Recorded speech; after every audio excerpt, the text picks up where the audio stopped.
కాకినాడ నగరంలోని గోదావరి కళాక్షేత్రంలో all India weavers federation జాతీయ కమిటీ ప్రమాణ స్వీకారోత్సవం ఘనంగా జరిగింది. ముందుగా జ్యోతి ప్రజ్వలన చేసి కార్యక్రమాన్ని ప్రారంభించారు. ఫెడరేషన్ జాతీయ అధ్యక్షులుగా పప్పు దుర్గా రమేష్ తదితర కార్యవర్గం ప్రమాణ స్వీకారం చేశారు. తదుపరి చేనేత రంగ సమస్యలపై చేనేత డిక్లరేషన్ను విడుదల చేశారు. ఈ సందర్భంగా వారు మాట్లాడుతూ కేంద్ర ప్రభుత్వం రద్దు చేసిన నేషనల్ హ్యాండ్లూమ్ బోర్డును పునరుద్ధరించాలని పేర్కొన్నారు. కేంద్ర ప్రభుత్వం వచ్చే బడ్జెట్లో చేనేతలకు 5,000 కోట్లు కేటాయించాలన్నారు. చేనేత వస్త్ర ఉత్పత్తికి వినియోగించే ప్రధాన ముడి సరుకులకు కనీసం 30% ప్యాకింగ్ చేయాలన్న నిబంధనలు దేశంలో ప్రతి నూలు మిల్లు అమలు చేయాలని కోరారు. చేనేత సహకార సంఘాలకు ఆప్కో ప్రభుత్వం చెల్లించవలసిన 203 కోట్ల రూపాయల బకాయిలను తక్షణమే చెల్లించాలని డిమాండ్ చేశారు. అనంతరం ముఖ్య అతిథులు పుదుచ్చేరి ప్రభుత్వ ప్రత్యేక ప్రతినిధి మల్లాడి కృష్ణారావు, కాకినాడ సిటీ ఎమ్మెల్యే వనమాడి కొండబాబులు మాట్లాడుతూ చేనేత వర్గాలు ఏకతాటిపైకి రావడం అభినందనీయమని అన్నారు. కేంద్ర రాష్ట్ర ప్రభుత్వాల తరపున ఫెడరేషన్కు అన్ని విధాలా సహకరిస్తామని పేర్కొన్నారు. ఈ సందర్భంగా నూతన కార్యవర్గానికి శుభాకాంక్షలు తెలియజేశారు.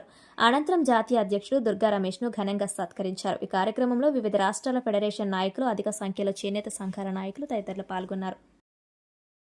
స్వాతంత్రం వచ్చిన తర్వాత అంటే అనేక ప్రభుత్వాలు పరిపాలన చేసి ఈ రాష్ట్రంలో, కానీ తెలుగుదేశం ప్రభుత్వం అధికారంలోకి వచ్చిన తర్వాత నారా చంద్రబాబు ముఖ్యమంత్రి అయిన తర్వాతే వీవర్స్కి గుర్తింపుగానే ఆర్థిక సాయంగానే అందించారని గర్వంగా చెప్తానండి. ఈ రోజున ఎవరండి వీవర్స్ని పట్టించుకునేది? ఆ రోజున మగ్గాలు వేసుకుని ఇబ్బందులు పడుతుంటే వాళ్ళు ఆదుకున్న సందర్భాలు ఎక్కడా లేవు. ఆ రోజున వాళ్ళందరూ కూడా మేము ఆర్థికంగా ఇబ్బంది పడిపోతున్నాం, అదేవిధంగా మా కళ్ళు పోతున్నాయి, సరిగా కూలి పనులు చేసుకోలేకపోతున్నాం అంటే పెన్షన్ 50 సంవత్సరాలు పెట్టి 50 సంవత్సరాలు పెన్షన్ పెట్టారండి. అది ఒక ఎత్తు అయితే రాజకీయంగా ప్రాధాన్యత ఇచ్చారండి. వీవర్స్లో రాజకీయంగా పెద్ద ఎత్తున ప్రాధాన్యత ఇచ్చారు. ఈ రోజున కూటమి ప్రభుత్వం వచ్చిన తర్వాత చాలామంది చెప్తున్నారు మాకు రాజకీయంగా ప్రాధాన్యత కావాలని, కానీ కూటమి ప్రభుత్వం వచ్చిన తర్వాత ఇచ్చిందని గర్వంగా చెప్తాను. ఇప్పుడు సబితి గారు ఉన్నారు, మంత్రి గారు, ఆవిడ వీవర్స్ సంబంధించిన ఆవిడే. కొంచెం అనురాధ గారు ఉన్న ఎమ్మెల్సీ ఇచ్చారు. అదేవిధంగా చూసుకున్నట్టయితే శివప్రసాద్ గారు AP water in authority chairman ఇచ్చారు. అదేవిధంగా తమ్మిడిశెట్టి జానకీదేవి గారికి టీటీడీ బోర్డు మెంబర్ ఇచ్చారు. అదేవిధంగా Challapalli Srinivasarao medical and health chairman ఇచ్చారు కూటమి ప్రభుత్వంలో. Akula Swamy AP tailor federation chairman కూడా ఇచ్చారు. అంటే ప్రతి కులంలో అనుకుంటారు అందరూ ఒక ఎమ్మెల్యే ఉంటే బాగుంటుంది, ఒక రాజ్యసభ సభ్యులు ఉంటే బాగుంటుంది అని అంటారు. కానీ ఈరోజు వీవర్స్కి అండి పెద్ద ఎత్తున పదవులు ఇచ్చిందండి. ఈ రాష్ట్రంలో పెద్ద గౌరవం ఇచ్చిందండి. ఇంత పెద్ద గౌరవం ఎప్పుడు దక్కలేదండి వీళ్ళకి.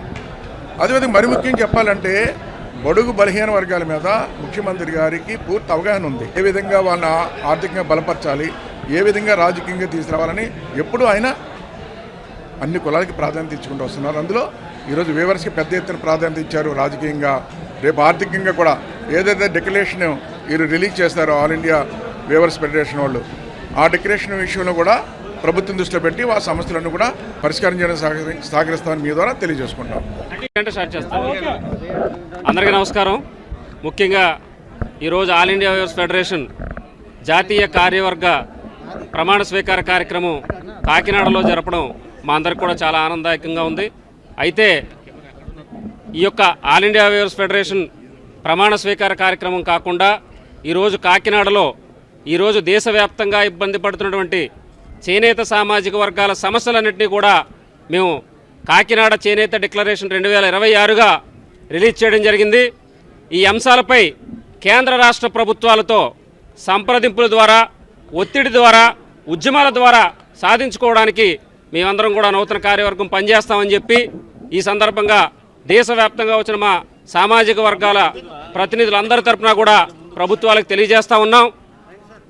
అన్ని రాజకీయ పార్టీల్ని అలాగే కేంద్ర రాష్ట్ర ప్రభుత్వాల్ని మేము ఆల్ ఇండియా వీవర్స్ ఫెడరేషన్ తరఫున విజ్ఞప్తి చేస్తూ ఉన్నాం.